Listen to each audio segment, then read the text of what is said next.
Hello friends, welcome to our channel. మన తెలంగాణ రాష్ట్ర వ్యాప్తంగా ఉన్నటువంటి రైతన్నలకు మన సీఎం రేవంత్ రెడ్డి గారు కీలక ప్రకటన అయితే చేశారండి. ఇక ఎవరైతే రాష్ట్ర వ్యాప్తంగా అర్హత ఉన్నటువంటి రైతులు ఉన్నారో వారందరికీ కూడా సీఎం రేవంత్ రెడ్డి గారు మాట్లాడుతూ రైతుల ఖాతాల్లోకి మరొకసారి డబ్బులు అయితే వేయబోతున్నామని, ఇక ఈ రైతులకు మాత్రమే డబ్బులు అయితే జమ అవుతాయని కూడా కీలక ప్రకటన అయితే చేశారు.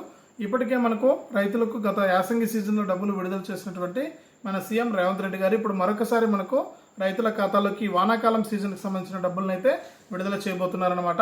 ఇక ఆ వివరాలన్నీ కూడా ఇప్పుడే మనం వీడియోలోకి అయితే వెళ్ళి తెలుసుకుందాం. వీడియోని ముందుగా లైక్ చేసేయండి, తెలిసిన వాళ్ళందరికీ కూడా వీడియోని షేర్ చేయండి. ఇలాంటి మరెన్నో వీడియోల కోసం ఇప్పుడే మన ఛానల్ని సబ్స్క్రైబ్ చేసుకుని పక్కన వచ్చే గంట పైన నొక్కి మళ్ళీ వచ్చే ఆలనే గంట పైన కూడా నొక్కండి. అప్పుడే ప్రతి వీడియోను కూడా మీరు అందరికంటే ముందుగానే మీ ఫోన్లోనే నోటిఫికేషన్ లేదా మెసేజ్ రూపంలో అయితే తెలుసుకుంటారు. ఇక లేట్ చేయకుండా మనం వివరాల్లోకి అయితే వెళ్ళిపోదాం. మన తెలంగాణ రాష్ట్ర వ్యాప్తంగా ఎవరైతే రైతులు ఉన్నారో వారందరికీ కూడా తెలంగాణ సీఎం రేవంత్ రెడ్డి గారు మరొకసారి కీలక ప్రకటన అయితే చేశారండి.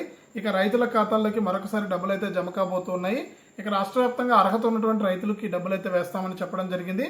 అంటే ఇప్పటికే మనకు గతంలో యాసంగి సీజన్ కింద ఎవరైతే రైతులు డబ్బులు తీసుకున్నారో వారికి, అలాగే మనకు సీఎం రేవంత్ రెడ్డి గారు గతంలో ఉన్నటువంటి రైతు బంధును రద్దు చేసి రైతు భరోసా అనే పథకాన్ని అయితే తీసుకురావడం జరిగింది. ఈ యొక్క రైతు భరోసా పథకం ద్వారా ఒక్కో రైతుకు కూడా ఎకరానికి 7,500 రూపాయలు అయితే వేస్తూ ఉన్నారు. ఇక దీంతో పాటు పీఎం కిసాన్ పథకానికి సంబంధించినటువంటి పెండింగ్ డబ్బులు కూడా రైతుల ఖాతాల్లోకి జమ కాబోతున్నాయన్నమాట.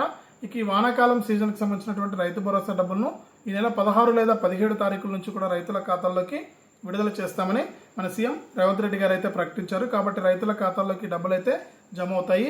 కాబట్టి ప్రతి రైతు కూడా ఈ డబ్బులు జమ కావాలంటే తప్పకుండా ఈకేవైసీ మరియు ఎన్పిసిఐ లింక్ అనేది తప్పనిసరిగా చేయించుకోవాలి. ఇలా చేసుకున్నటువంటి రైతులకు మాత్రమే ప్రభుత్వం నుంచి వచ్చే డబ్బులు అయితే జమ కావడం జరుగుతుంది.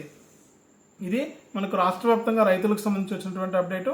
వీడియోను లైక్ చేయండి, షేర్ చేయండి. మన ఛానల్ని ఇప్పుడే సబ్స్క్రైబ్ చేసుకుని పక్కన వచ్చే గంట పైన నొక్కి మళ్ళీ వచ్చే ఆలనే గంట పైన కూడా నొక్కండి. లైక్ చేయడం మాత్రం మర్చిపోవద్దు.